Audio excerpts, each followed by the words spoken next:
So I would now like to turn it over to Bill Street, JRA CEO, who is going to introduce our speakers for today. Good morning, everyone. Thanks so much for joining us. Excited to have an opportunity to bring people together and talk about two real marquee species on the James. And we've got a great panel led by our Riverkeeper and Senior Advocacy Manager, Jamie Brunkow. And he will be joined by Aaron Buchard, who's our Master Captain and Environmental Educator. You may have seen him on the Spirit of the James, taking folks out to ecology school at Presque Isle National Wildlife Refuge. And then Albert Spells, who is a wealth of knowledge for all things fish in Virginia. One of our great partners, fish biologist at the U.S. Fish and Wildlife Service. He has had an incredible career there. He keeps threatening to retire, but we're glad he's still active and willing to join us this morning. So thanks so much for all of your participation, and looking forward to a good discussion. I'm gonna have to jump off at 10, so if I don't get a chance to say thank you at the end, I just wanna say thank you for joining us this morning, and hopefully we'll do more of these in the future. So with that, I'll turn it over to Jamie.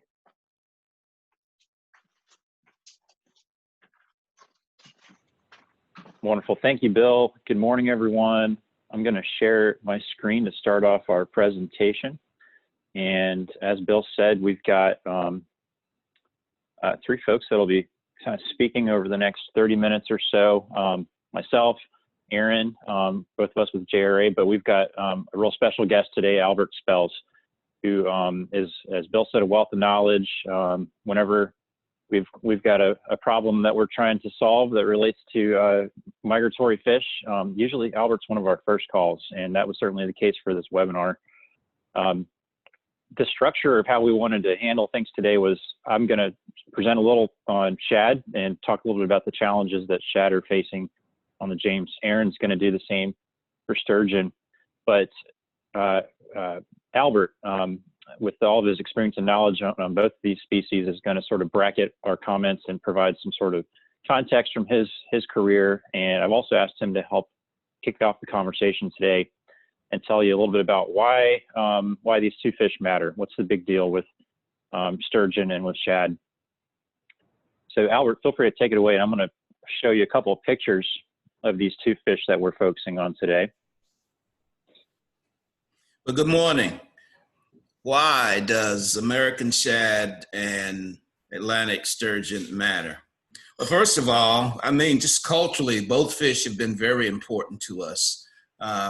American shad at one point extended the James River all the way up to the Blue Ridge Mountains. And that they could get that for the pioneers that lived in that region back in the 1700s, had a food supply. The Atlantic sturgeon were just magnificent animals. John Smith spoke of them as being more than either man or dog could eat. I guess that's a lot of sturgeon.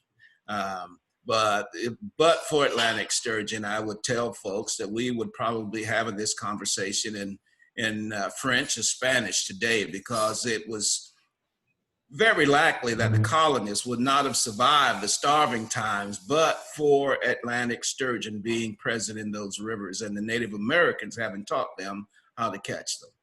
And both these fish are anadromous, and not assuming that everyone understands what anadromy is. It means that they live most of their life in the ocean and they swim back into fresh water to spawn. At one time, we thought they only swam back in the spring to spawn. We just recently learned the last few years in the James River that we have a spawning race of sturgeon that comes back in the fall of the year. I could keep going on, but I think I will pause there, Jamie. Thanks, Albert. We're certainly going to come back to you.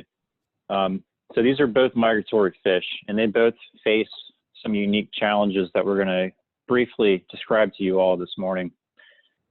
So to give you a little bit of context, I want to always redirect folks back to this report. I encourage you to go check it out after the presentation today, especially if you haven't looked over it before. But James River Association's State of the James report does a pretty broad assessment of river health. We look at 18 different indicators, and over the long term, we can see that we have made substantial improvements in river health. We can go back 40 years ago to a time where we had keepone, we had lack of treatment of our waste, and today we've come really 180 in a lot of ways, where we see much cleaner rivers, where we have people that are able to go out and recreate on the James and enjoy clean water. But we still have some serious lagging issues that we're working on. One of those that we're going to talk about today is shad. Sturgeon are an endangered species, and there's still too few of them to include in this report. But we are able to track shad over the long term, and there are many years of data to show how shad have been doing in the Chesapeake Bay and all the rivers in the Chesapeake Bay, but also in the James. So if we look at the long-term average, we can see that we have come a long way. Our goal, of course, is to reach an grade A river on the James.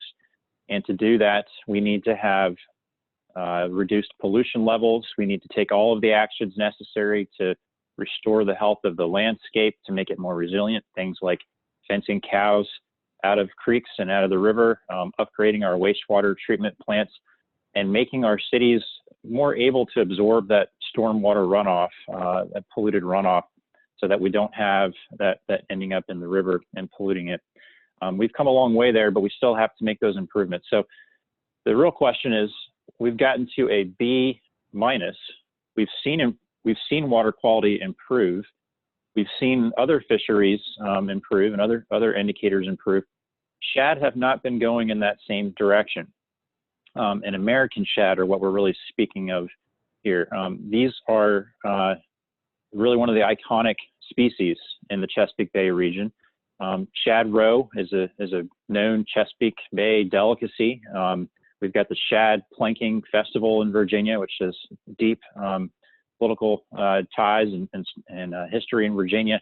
It's really a part of our cultural history, but it's an indicator that has been gradually going down in our State of the James report. And there are some complicated reasons why that's probably happening.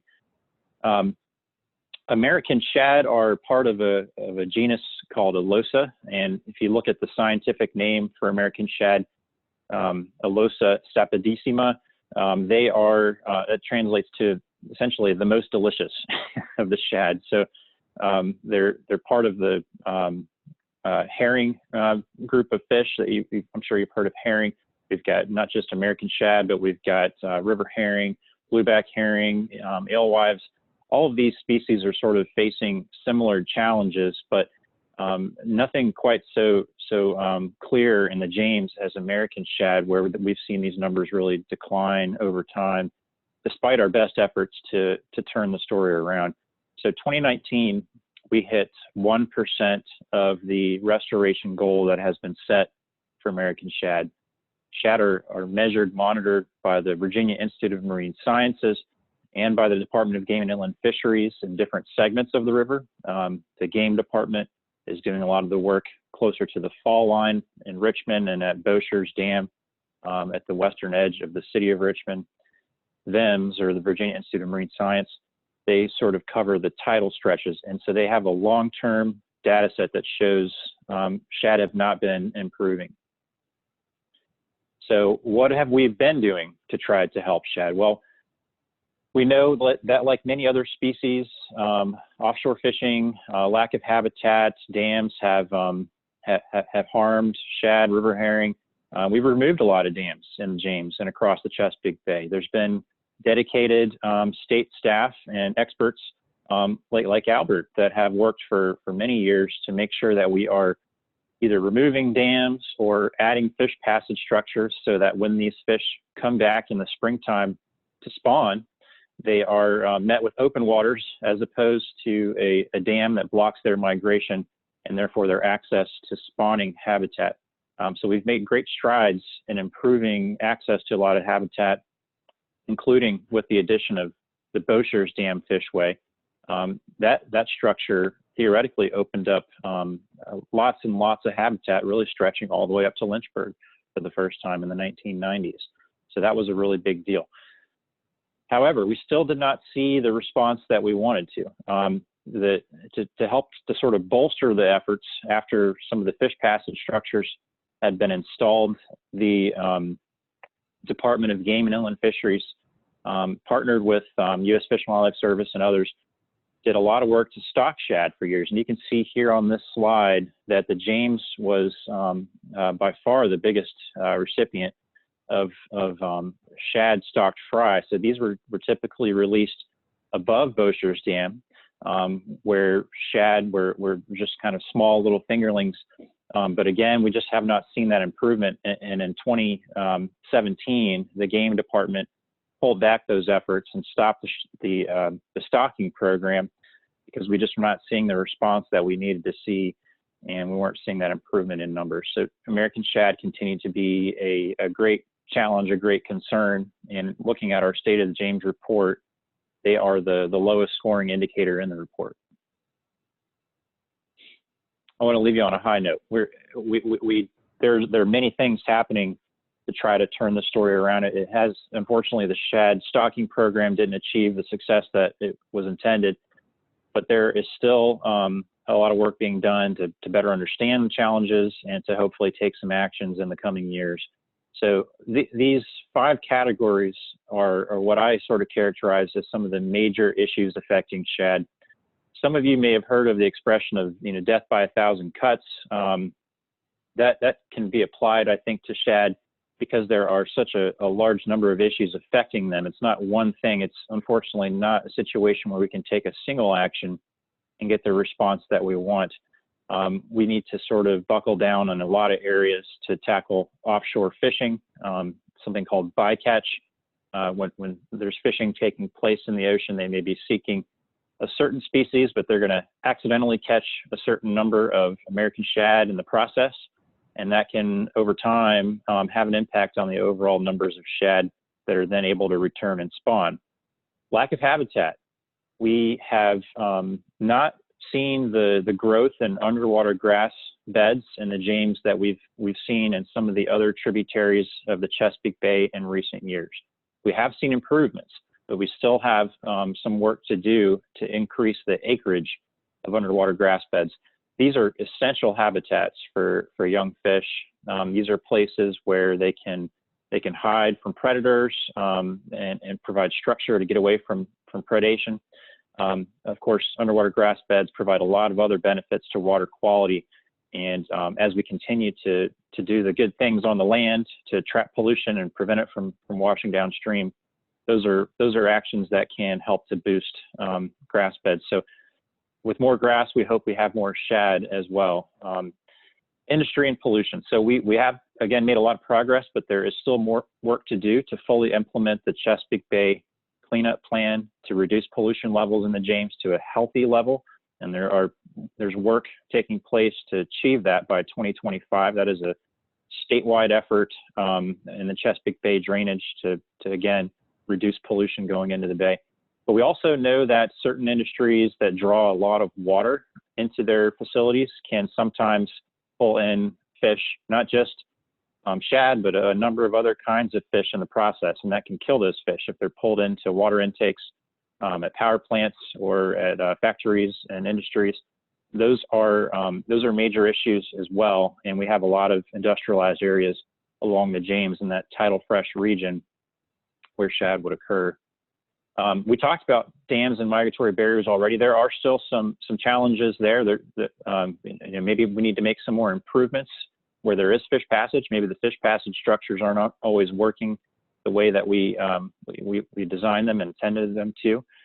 So I think that's something that we're still needing to look at, sort of as a group of watershed managers and environmentalists. We have to really understand where those threats still lie. And we have also, unfortunately, invasive catfish that exist in the James, blue catfish and flathead catfish. And in certain areas, you'll find different kinds of introduced species of catfish, both of which will certainly eat an American shad or a river herring on occasion. And, I just stress it's not one of these things. And that's what makes shad so challenging, is that it's not just one of these issues. It's sort of a combination of these things that is harming the overall numbers of American shad. The James River Association linked up with a class at Randolph-Macon University this past semester and asked the class to take this question and run with it. And they spent a whole semester studying what's going on with shad in the James River. Because if we look at the Rappahannock and the Potomac and some other places, it's not exactly the same story. They've removed dams like the Embry Dam on the Rappahannock, and they saw a bit of a response. They saw shad returning and moving upstream. We still have some issues to tackle on the James that are apparently different from some other rivers in the Chesapeake Bay. But I think we are collectively, as a group, working with other folks at Department of Game, Inland Fisheries, with U.S. Fish and Wildlife Service to better understand these things. So the conclusions from that class were essentially that all of these things matter, and we need to sort of continue to focus on all of these things. Continue to reduce pollution levels through the Chesapeake Bay cleanup effort, and do what we can locally to tackle the industrial effect and the continued stress that dams or barriers put on the fish. But it's not going to be the one action that really makes a difference. It's going to take some planning and long-term efforts to really help shad come back. If we can make enough effort in a few of these areas and start to see a response, that might be the right time to reintroduce the stocking program. The challenge now is if we were to stock shad, they just don't seem to have a chance to come back and reproduce, because there's just so much pressure put on them from these other areas. So I want to pause there actually, and maybe have a few minutes to chat with Albert, because I think I just threw a lot of information at you, and this is a good chance to kind of talk about shad, their sort of place in Virginia culture, and then what efforts are being done maybe at U.S. Fish and Wildlife Service and within other agencies to make a difference here. Albert, anything you would say regarding sort of I know you like to talk about the cultural history of shad. Anything you would add about sort of their place in Virginia culture? Yeah, but I preface that by saying the things that you mentioned about dam removal and migratory barriers and habitat. Well, what we are dealing with is literally centuries. I think centuries of these issues in Virginia. As early as 1716, I believe it was, Virginia saw the need to pass a law to require dam owners to allow shad to pass. And there was an early account of the clearing of the country caused the muddying of the streams, which destroyed shad and river herring. And this, all that's being compounded by introduced species with blue catfish, with the offshore fishing. These fish have been indeed an integral part of the culture of our country. At one point, in the 19th century, it was the most valuable fin fish in all the Chesapeake Bay. Over 17 million pounds were landed each year. As early as 1980, that landing in the Chesapeake Bay was down to 2 million pounds. These fish were provided a food source to the settlers here, to the pioneers, and it's indeed woven into the fabric of this country. So they've been very important to us recreationally. They've been important commercially, biologically. When the fish come into the rivers, they provide a food source for other species here. I like to refer to the larvae as just swimming McDonald's French fries. Everything loves to eat them. So they've been very important to us on many levels. And what are we doing now? We've seen water quality improvement. We've opened up habitat. Hundreds of miles of habitat that has been made accessible to these fish since the 1990s. we've taken out dams. We've seen water quality improvement. We've stocked, when I was managing Harrison Lake Fish Hatchery alone, that was just over a 10-year period. We stocked 36 million fry into the James River. And since that, and that's just Fish and Wildlife Service. But that stocking program is not reflected in the stock of the fish improving in the James River. Indeed, in all of the Chesapeake Bay.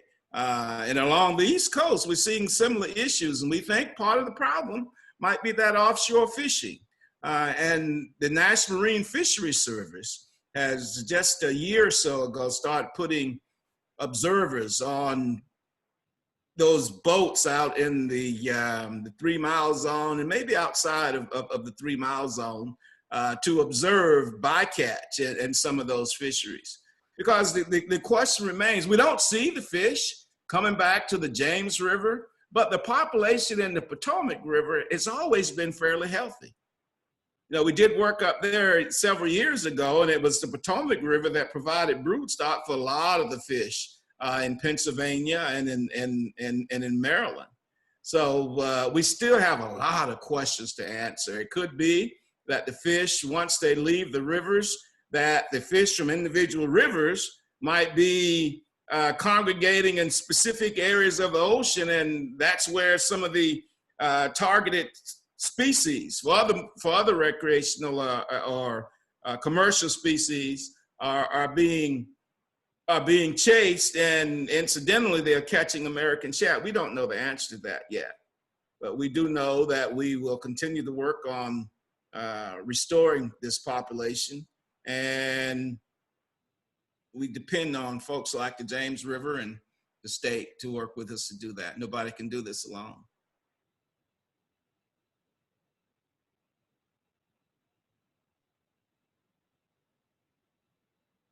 I'm done, Jamie.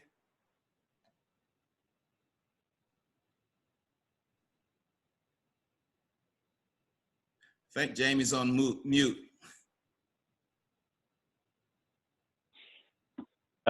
Yep, I was. Sorry about that. So we have to move on from the founding fish temporarily there. Thanks, Albert. We're going to allow Aaron to introduce Atlantic sturgeon a bit first now, and we'll have some of the same conversation about sturgeon. Take it away, Aaron. Awesome. Thanks, Jamie. So I wanted to start off first, just kind of talking about sturgeon itself. Like we talked about earlier, they are an anadromous fish. They live most of their life in salt water, but come back to the rivers to reproduce. And they spend about the first few years of their life as a juvenile or young adult fish in the river that they were born, as they're making their way out to the estuaries and to the bays. Historically, these fish could be up to 14 feet long and weighing up to 800 pounds, and they could live up to be 60 years old. They are a bottom feeding fish, so even though they are a large fish, they're still a bottom feeder. They have 4 barbels that sit in front of their mouth that help them kind of find food along the bottom of the river or the ocean. They also have these rows of scutes along their body. They have 5 rows, 1 along the back and 2 on each side, and then 2 kind of closer on each side, but closer to their belly, sort of. And like Albert had mentioned, these fish are very important culturally and historically to the James River and to the U.S. In 1607, the settlers in Jamestown really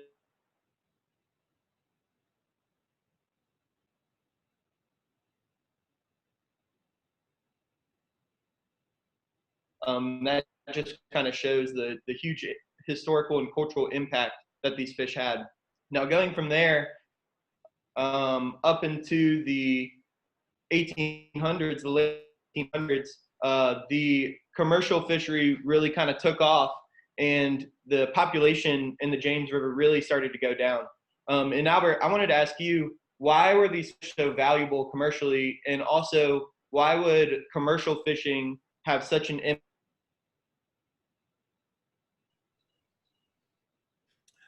I think I know what the question was going to be once he finished, but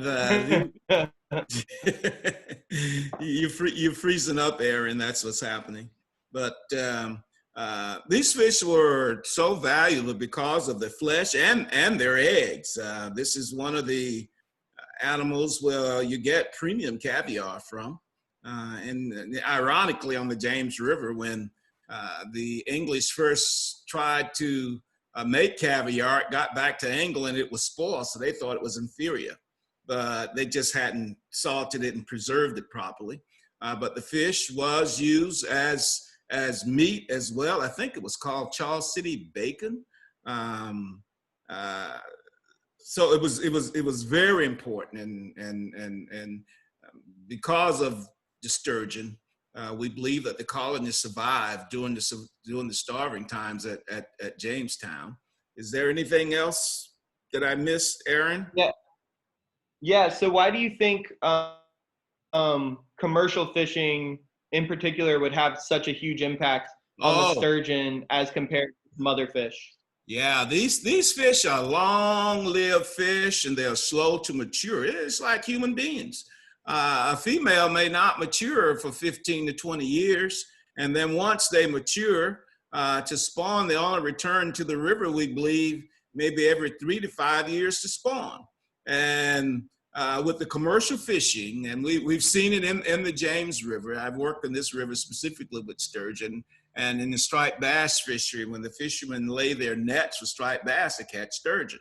I think we've developed some ways that we can reduce that catch. But once you take a fish out of the system, it takes a long time for that fish to be replaced by another female. So I think that is, and they seem to be really, really vulnerable to gill nets. You know, they got all these protruding bones all over the bodies, and when they hit that net, they just can't escape. You know, unless the net's so fine that they can swim right through it. We've seen that happen before. These monsters just swim right through a wall of net because the diameter of the mesh of the net is so small. It's like string to them. They swim through it, but typically that's not the case. So they're slow growing, slow to mature, and their spawning periodicity makes commercial fishing, makes them very vulnerable to commercial fishing. I'm done.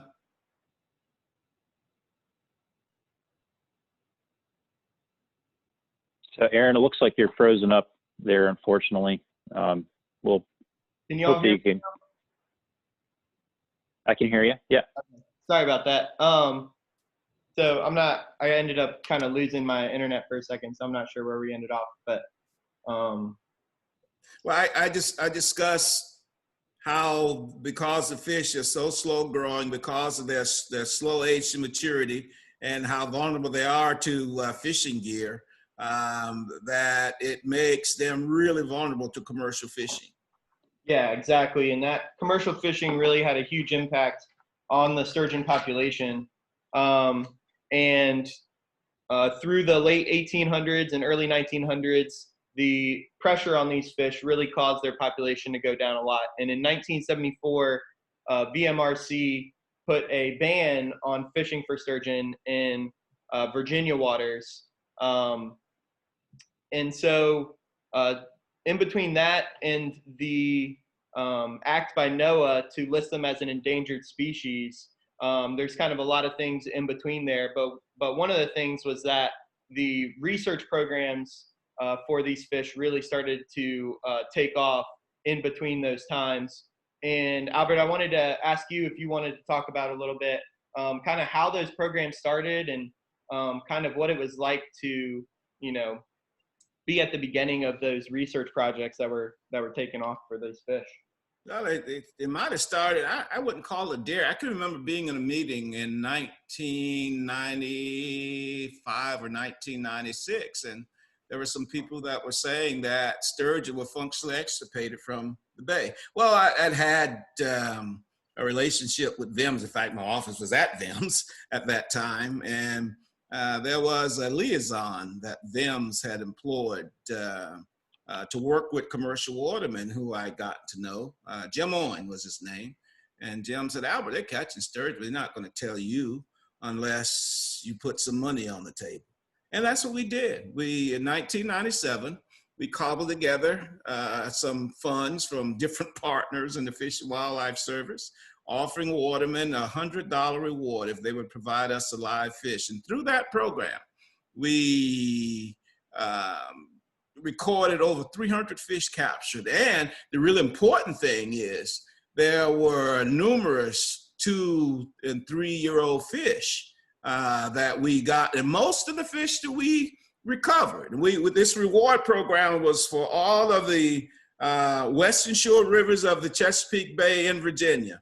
Most of the fish we got of the 300, well over 250 came from the James River. So that sort of turned the light on for a lot of people that there was something happening, and it indicated that fish was still successfully spawning in the bay. Now, the research didn't start immediately, but around 2005, working with Kelly Place and through a grant with the Virginia Sea Grant, we started to look at the interaction of sturgeon and the striped bass fishery here in Virginia. Dr. Chris Hager was a part of that as well. And then Chris started to look at modification of gear to reduce bycatch of sturgeon. And from there, when it was listed, there was no money. We cobbled together money to do everything we did, beg, borrow. We didn't steal. We came close a couple times, but we talked folks into providing funds. We borrowed equipment from the Corps of Engineers, from VIMS, and we started an array in the river as early as 2005 with just, I think, 4 receivers. Now those receivers are in every river in the Chesapeake Bay drainage in all of our states now. And we're tracking sturgeon from the James River down to the Savannah River up to the Bay of Fundy. And we've learned that fish not only spawn in the spring of the year, but the most significant spawn in the James River is in the fall of the year. And it's this fall spawn that gave us a 2018 year class that Dr. Matt Biologist is out catching as we speak today. And that year class is really, really promising. It was quite successful. So I could go on and talk about this. I get excited and compassionate about this stuff, man. So I get excited about it too. It's really cool. And that's probably a good time to show some of these photos, huh, Aaron? Yeah, definitely. We have some pictures to show about some of the research being done. You can see Matt Biologist in a lot of these photos, as well as you'll see some videos of a unique behavior that sturgeon have. And I'm going to ask the question just because I know a lot of people are going to be curious about it. I already kind of know the answer, well, hey, Aaron, just so that's kind of what the breaching is going to be our finale. Can you tell folks what's going on in this photo here? Yeah. So what they're doing in this photo, that's Matt Biologist there on the right. In this photo, they're putting an adult sturgeon back in the water. They had caught this sturgeon using gill nets is the main way of how they catch them. And they also, once they get the sturgeon in the boat, they will kind of scan the sturgeon to see if they have a tag that's already in the sturgeon. If not, they'll place a tag in the sturgeon. They could also take a DNA sample in order to try and trace back the DNA of some of these adult fish. So I believe this was in the fall of, I want to say this was in the fall of 2018. I took this picture, so I should remember, but that is the way that they get the sturgeon to get back in the water after they've done collecting some data on the fish, as well as placing a tag in the fish as well. Hey, Aaron, can I chime in just for a second? I just want to point out, and it just shows you how the partnership and how it takes synergy for us to be successful. That young man there on the left, that's Matt Biologist's brother, and his name is Martin. Martin has been volunteering with Matt since Matt was working on his PhD. Both of these guys, they are crazy. They are crazy. Other than just being crazy, they are crazy about sturgeon, man. And I just wanted to point that out and give Martin some props. Yeah, no, he did it for nothing for years. Definitely. every time I see Matt out there, Martin's always with him and he's always helping him out. So it's really cool that, you know, they're that passionate about this fish. And it really rubs off on other people. When you talk to Matt and Martin about sturgeon, you can't help but get excited about it, and what they're talking about and what they have to say about it. So that's super cool. Yeah. So one of the reasons why, you know, here's a picture of Matt pulling in a fish with a gill net. And he says that one of the reasons why not a lot of people work with them is because it is kind of hard work. They do have to set these gill nets. They have to pull them in by hand, and then pull these huge fish out of the river and get them out of these gill nets in order to conduct their research. And then on the right side here, you can see some pictures of some juvenile fish, very young juvenile fish, and that is part of that 2018 year class that we saw such a big number of juveniles that were born and have survived, and he's still catching a lot of those juvenile fish today. You know, he says he can go out there and catch, you know, a large number of fish in a trawl net that were born just 2 years ago. So that's really exciting to see. And then of course, underneath that, you can see that very awesome, interesting behavior that these fish partake in, which is that breaching, leaping completely out of the water and kind of landing back in the water. And it's pretty cool to see. It's definitely a unique experience. We take members of the public out in the fall on our Spirit of the James in order to try and catch some of these breaching. So, hey, Aaron, I want to chime in again about the 2018 year class, and it's something that I don't take for granted, but the James River Association has a program where they carry students on the river for education and outreach.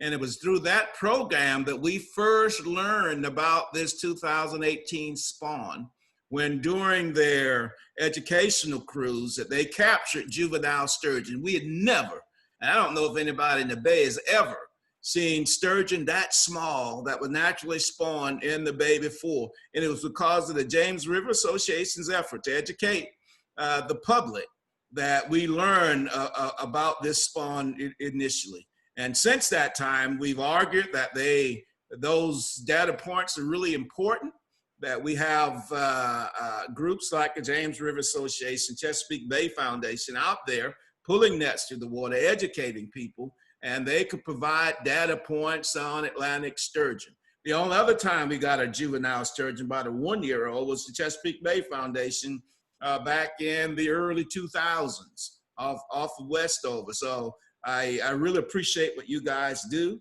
and I think it's important that we recognize that. Thank you. Well, thank you, Albert, and we're just happy to be part of that, you know, part of this story.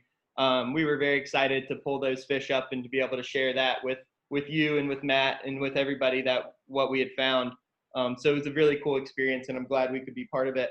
One thing I want you to just mention real quickly, just while we're watching this video of this breach here. This was last fall, but I want you to mention what are some of the current issues that we're facing with sturgeon and the population. I know we have seen a couple of these years, like 2018, where they have a large boom.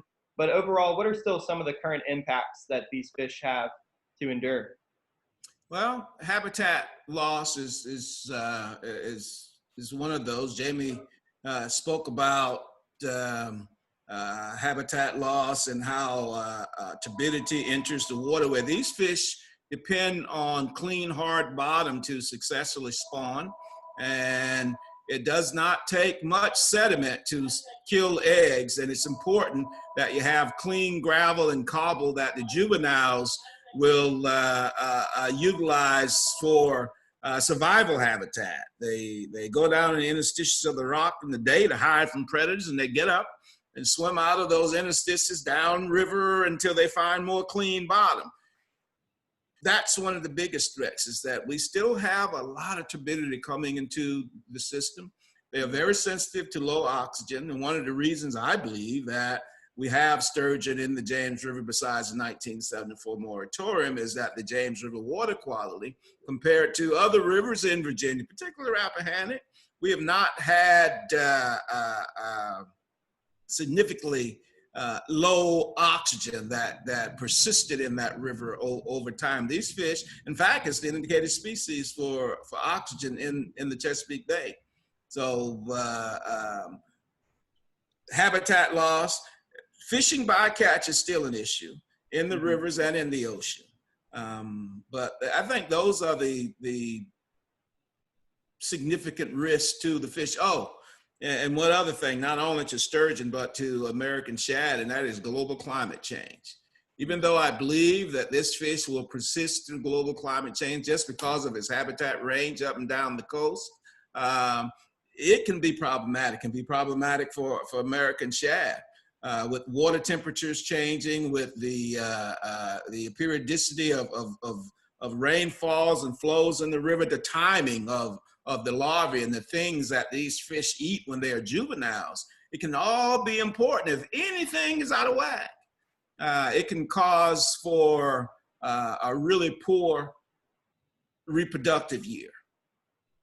So global climate change is one thing we just have to stick a pin in with American shad, I think, particularly because of that timing issue, particularly, and the flow issue. In 2018, the flows and everything just aligned with sturgeon. That we had flows, we had females on the spawning ground, and apparently good spawning habitat persisted through those flows. Well, thank you, Albert. And I love, all your insights that you have on these two fish. I'm going to turn it over to Sarah. I think we have some questions that people have been asking. So Sarah, I'll turn it over to you. Yeah, and we've actually neared our time towards the end. So if anyone has to jump off, we completely understand, but definitely wanted to give time for some of the questions we've received. So there's a couple from Stephen, and it says, are shad failing in other Chesapeake Bay tributaries too? Yes. So Shad persists in all the major rivers in the Chesapeake Bay. And we still catch them in the York River, in the Rappahannock River, and the Potomac River. Yes, they're there. All right. the challenges are certainly a little different. And I think we talked a little bit about this, Steve, but there's a lot more to say. The Potomac has had strong numbers, as Albert said, for a number of years. The Rappahannock has not been quite as good, but they saw certainly a response with the removal of Embry Dam. That was the famous one where they dynamited the dam. You can go online and find a video of that. They don't do that too often. It's kind of exciting when they do. But it is a bit different. We just don't have quite the same conditions on each river, and there's certainly some unique things happening with shad. I'll just say, to kind of wrap up on shad too, if you're really interested, I highly recommend checking out this book. It's not a new book, but it's a good one. It's called The Founding Fish by John McPhee, and it'll tell you more than you ever wanted to know about American shad. And it's just a good story too. It's not necessarily a nonfiction science piece as much as it is a story about the founding fish. But there's certainly, we could do presentation upon presentation all about shad and their sort of story.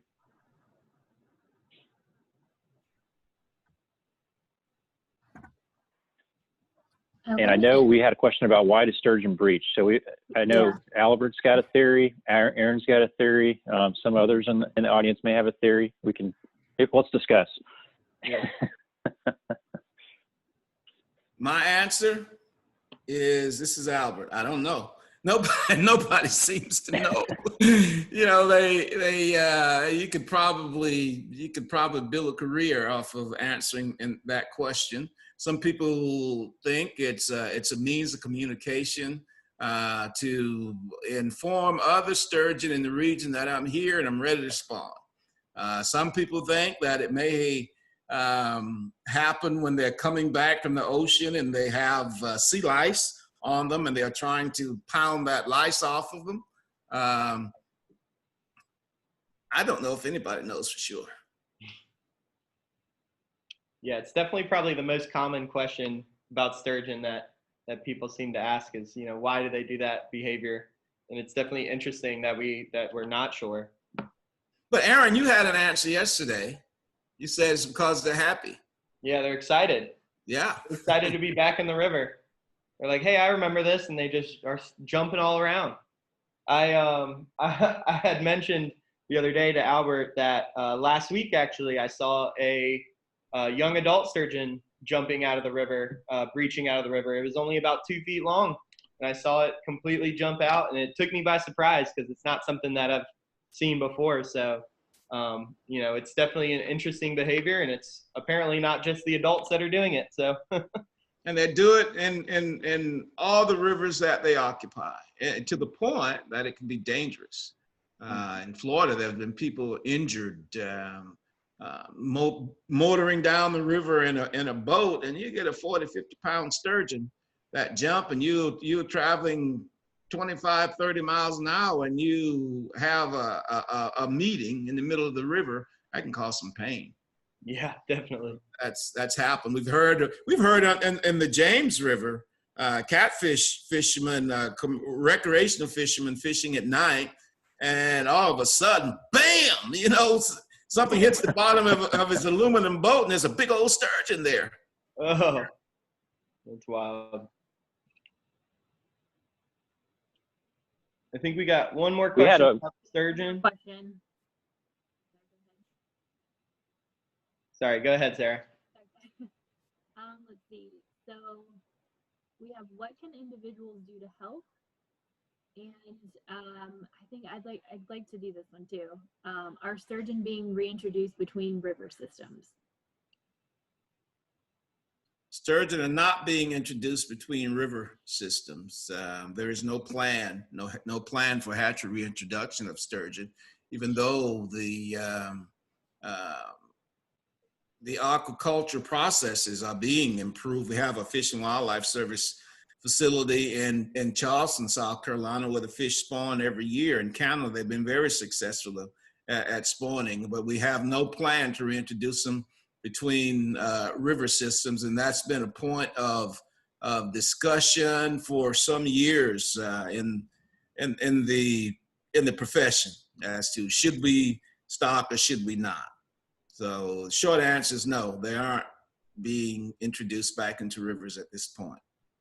Even though there are other species across the country that's happening, and fairly successfully so, but we don't do it for Atlantics. And that's primarily for genetic reasons, right, Albert, that we're concerned about sort of retaining that genetic pool. Yeah, you're correct. And that, you know, it kind of leads into that next question. How genetically distinct are sturgeon in different river systems within the Chesapeake Bay and compared to South Carolina or Maine? Very much so. And in fact, when the fish was listed up and down the coast, there are several groups of fish that were grouped together because of their genetic similarity. The Chesapeake Bay, we call them distinct population segments because genetically, and you need a geneticist to talk about it more. I know just enough about genetics to get in trouble.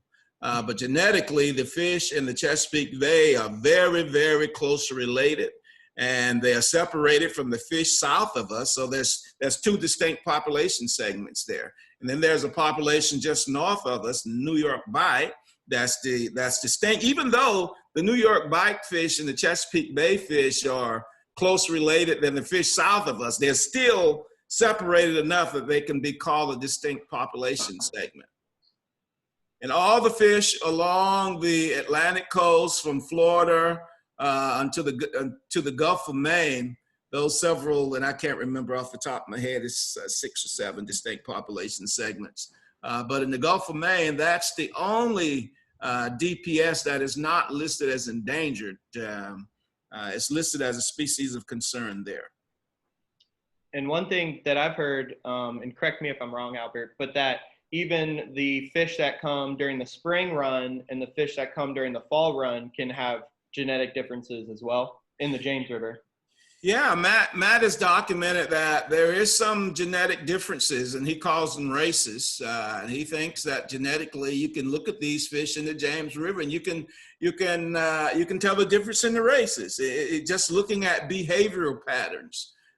He'll notice that the fish in the spring will come in, and about the time that this fall spawning fish comes in, the spring spawning fish are starting to move out. So genetically, there does appear to be a difference. There's still more research to be done on that, however. Awesome, thank you. Well, so there are just a couple minutes left, and because this is a new venture for JRA, we'd actually love to get your feedback on today's webinar. So I'd like to pull up a quick poll, and your answer is completely anonymous. So I will pull that up now, and then please just take a moment to select your answer.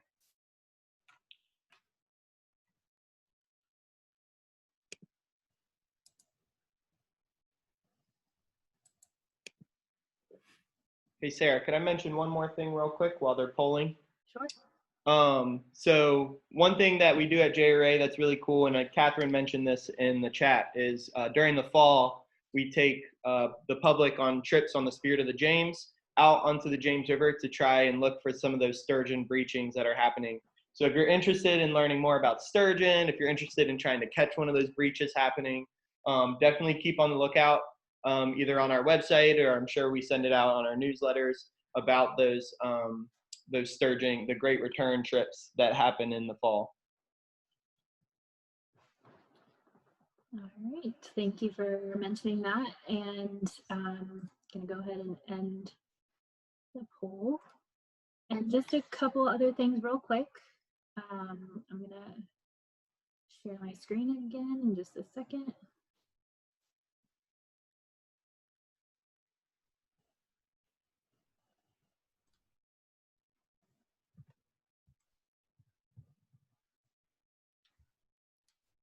So I just wanted to mention that we also have BeAJamesChanger.org, and we encourage you to check that out. It gives access to great ways to become more involved with JRA and support us. And you can see here, there's a few ways to do that. You can follow us on social media for river updates. You can join our action network to receive information about the latest river policy issues. You can invest in the protection of the James by making a contribution, and take steps to a cleaner river by joining our River Hero program. So I just wanted to say thank you to everybody for joining us. As I mentioned, this is our very first coffee and conversation webinar, so thank you for that, and a special thanks to our program staff for leading the webinar, as well as Albert Spells for joining us. A follow-up email will be sent to everybody with a recording of today's webinar, as well as a link to a quick evaluation survey, which I will add to the chat now. And then we are also having a cocktails conservation and conversation taking place later today at 5. And so if you already haven't signed up for that, I will put the registration link into the chat box as well. And stay tuned for more information about future webinars. And thank you again for everybody for participating. And I hope you have a good rest of your day. Thank you all. Thanks, everyone. Thanks, Albert. Thanks, everyone. Have a great day.